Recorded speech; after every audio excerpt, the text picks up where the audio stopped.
자, 이번 주 영상의 첫 영상입니다.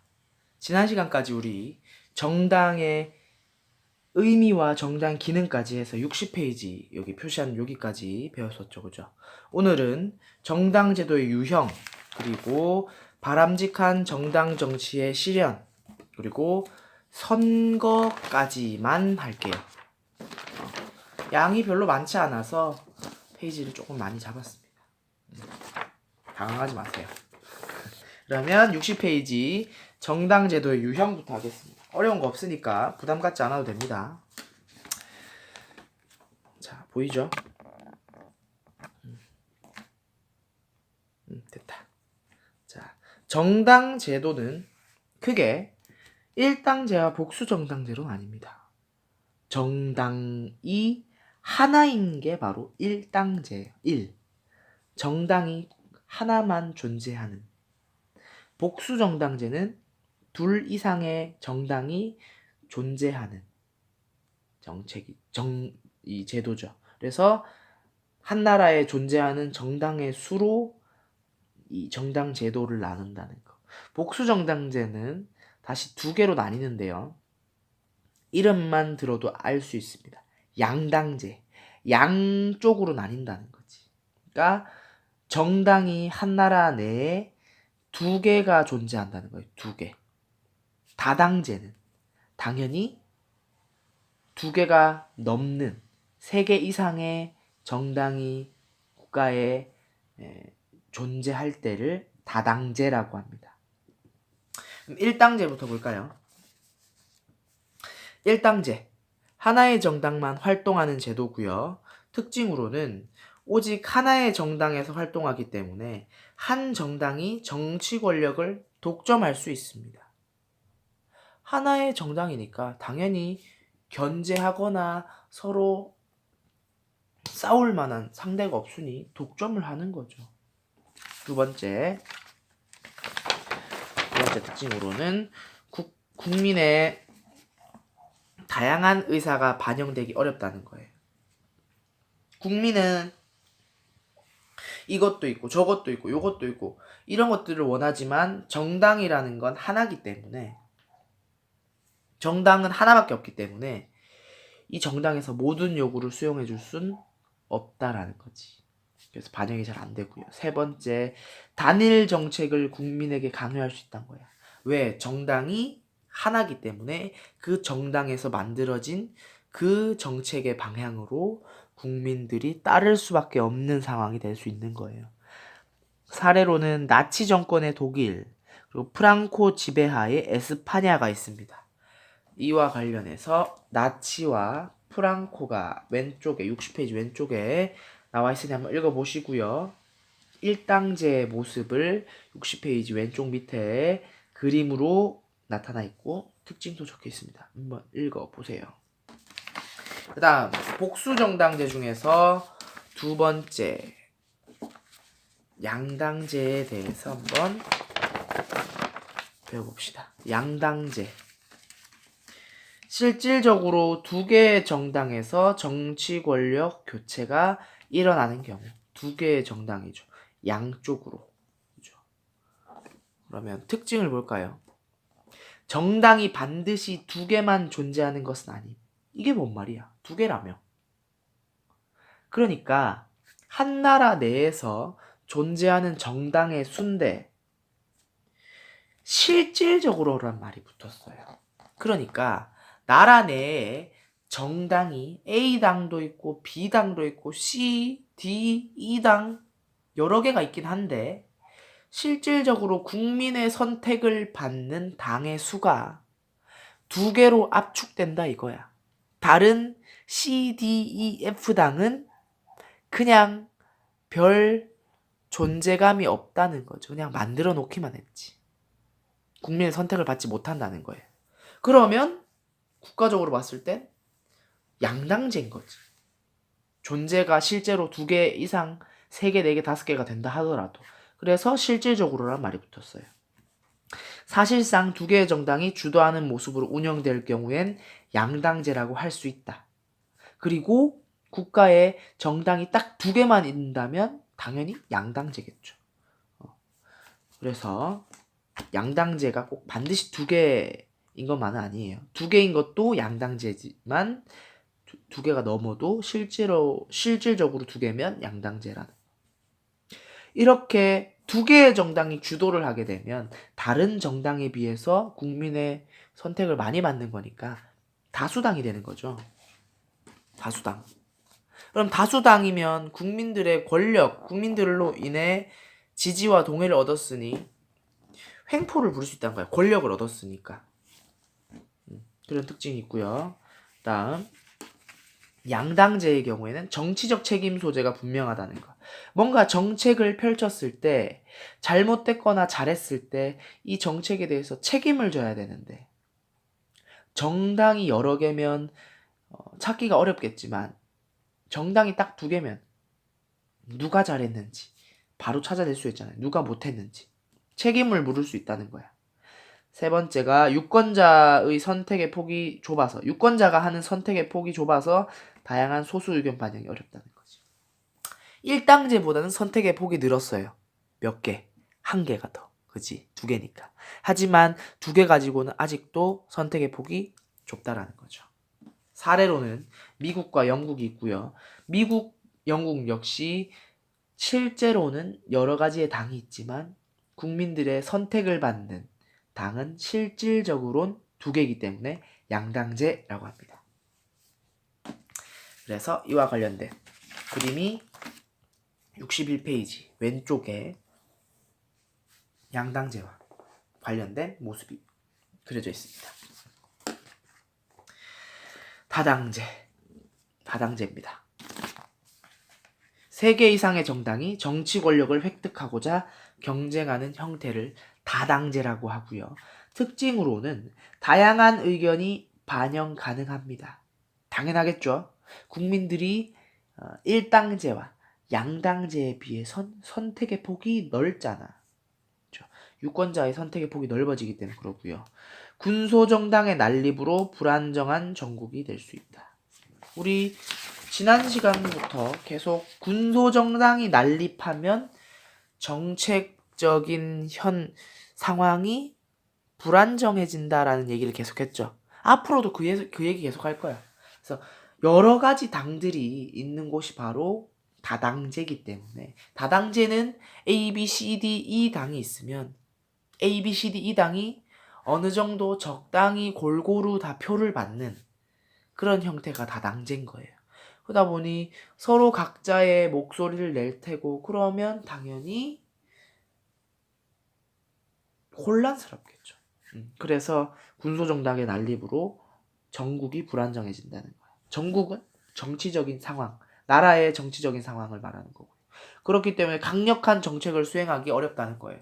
뭐 하나 중요하고 큰 정책을 밀어붙이려고 해도 A당이 밀어붙인다고 해도 B, C, E, F당이 반대를 하면 어렵죠. 왜? 국민 지지가 다 비슷비슷한데 그죠? 서로 다 목소리를 낼 수 있잖아. 그치? 그래서 이런 게 좀 불가능하다는 거고. 세 번째, 정치적 책임 소재가 불분명하다는 거. 정책을 펼칠 때 잘한 정책, 못한 정책이 있을 수 있죠. 책임을 져야 되는 경우가 발생할 수 있단 말이야. 그랬을 때 양당제나 일당제에 비해서 책임 소재를 묻기가 굉장히 어렵다는 거예요. 다들 조금씩 책임이 있기 때문에 확실한 책임을 묻기 어렵다는 거지. 이와 관련해서 교과서 61페이지에 오른쪽에 다당제의 모습이 나타나 있고요. 한번 보시기 바랍니다. 그 다음 다당제의 사례로는 독일, 일본, 노르웨이, 프랑스, 이탈리아 등이 있습니다. 그래서 1당제부터 다당제, 양당제까지 복수정당제가 60페이지, 61페이지에 걸쳐서 글과 그림으로 나와 있으니 자세하게 읽어보세요. 다음 62페이지입니다. 바람직한 정당 정치의 실현. 자, 정당 정치라는 건 정당을 위주로 정치를 하는 것인데 세상의 모든 것은 문제점이 있잖아요. 그죠? 이 정당 정치도 문제점이 있다고. 그 정당 정치의 문제점을 알고 해결하면 바람직한 정당 정치가 실현이 되겠죠. 자, 그럼 문제점을 한번 알아봅시다. 첫 번째, 비민주적인 정당의 의사결정 구조. 정당에 리더들이 있을 수 있죠. A당의 당대표, B당의 당대표, 혹은 의원 대표. 이런 사람들이 당의 지도부라고 할 수 있는데, 당의 지도부들이 만약에 그 사람들의 의견으로 이 정당을 운영할 경우에는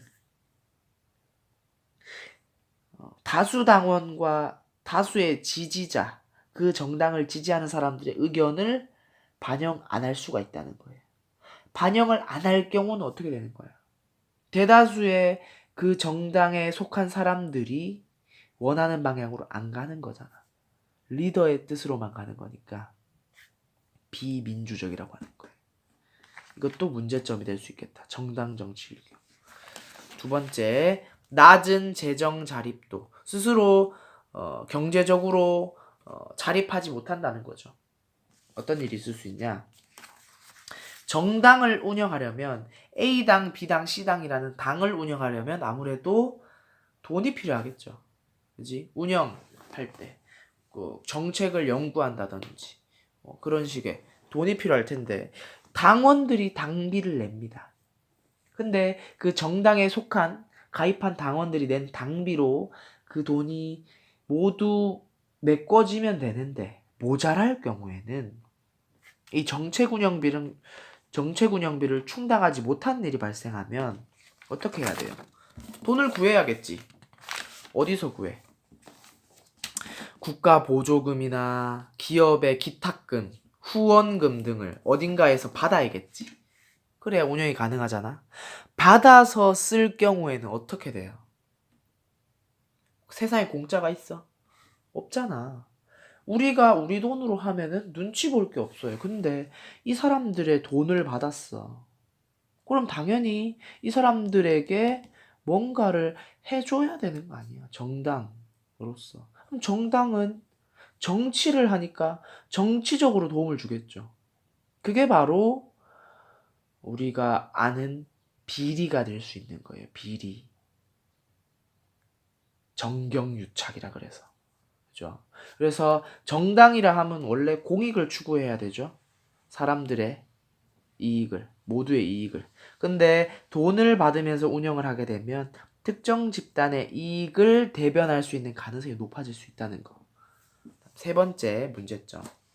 지역주의가 심해질 수 있다.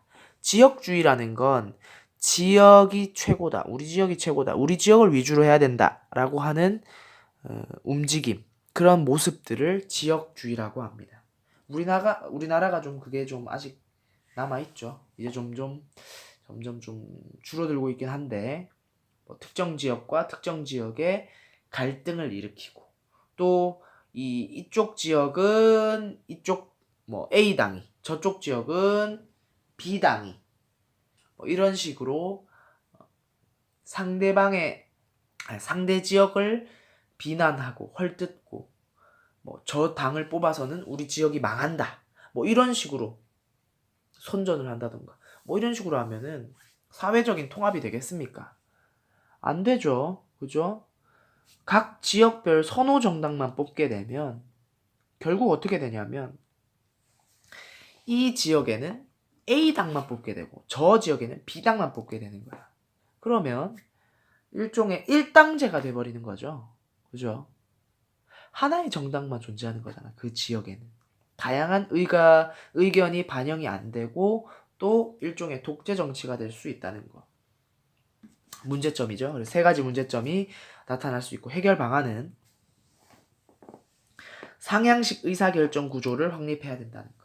정당을 운영함에 있어서 리더들, 당의 지도부들이 의견을 내는 것도 맞지만 뭔가 정책을 결정하고 정당을 운영하는 방식을 밑에 다수의 정당 가입자와 지지자들의 의견을 반영하는 거예요.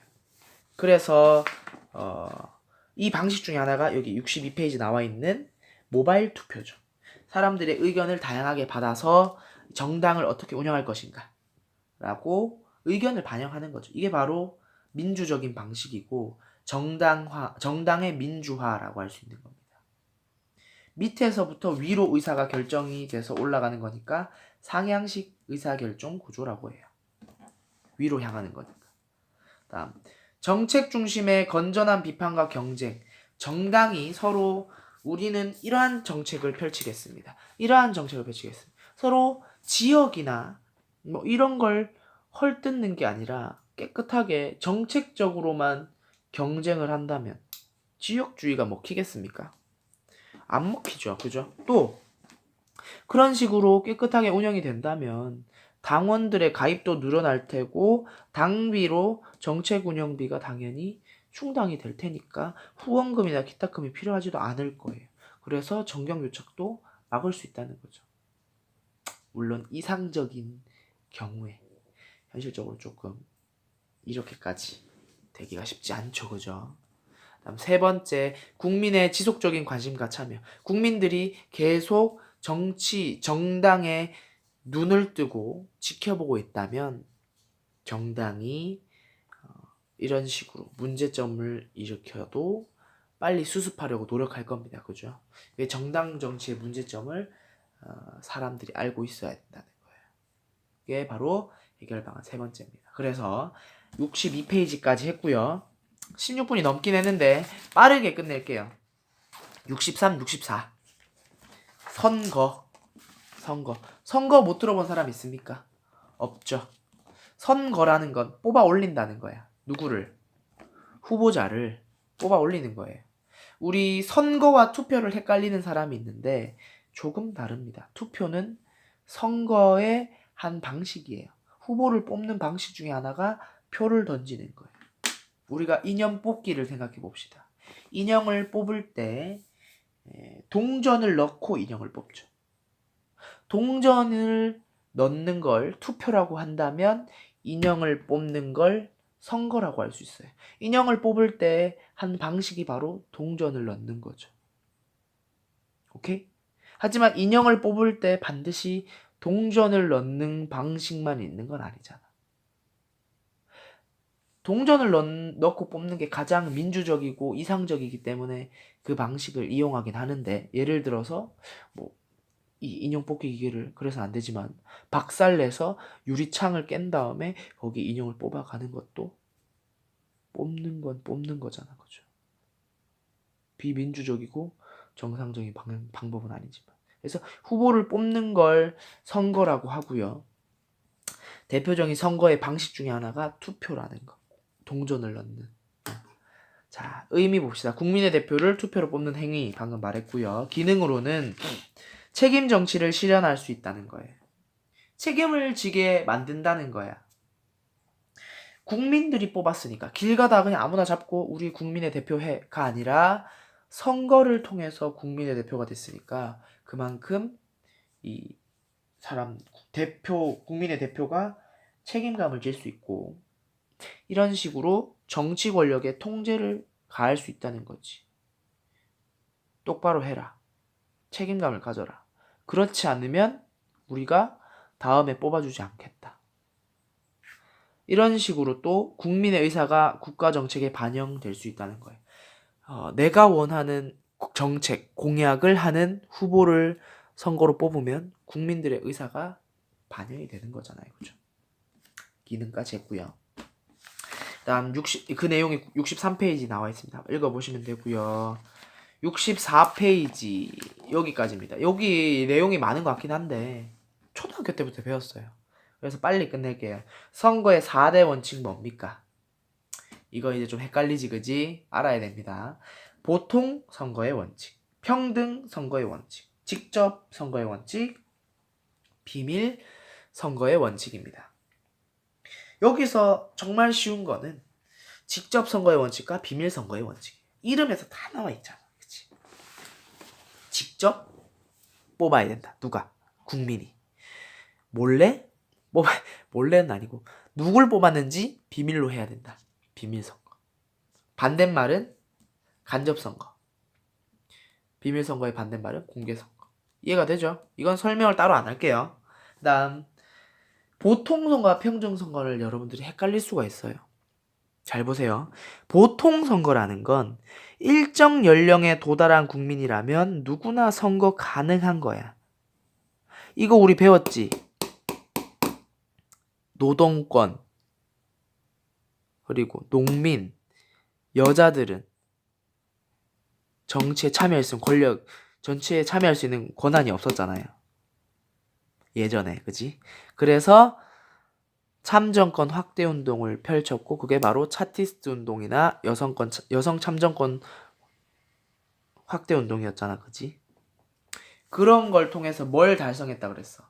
보통 선거를 달성했다 그랬죠. 그래서 보통 선거의 포인트는 누구나 선거 가능하다라는 거야.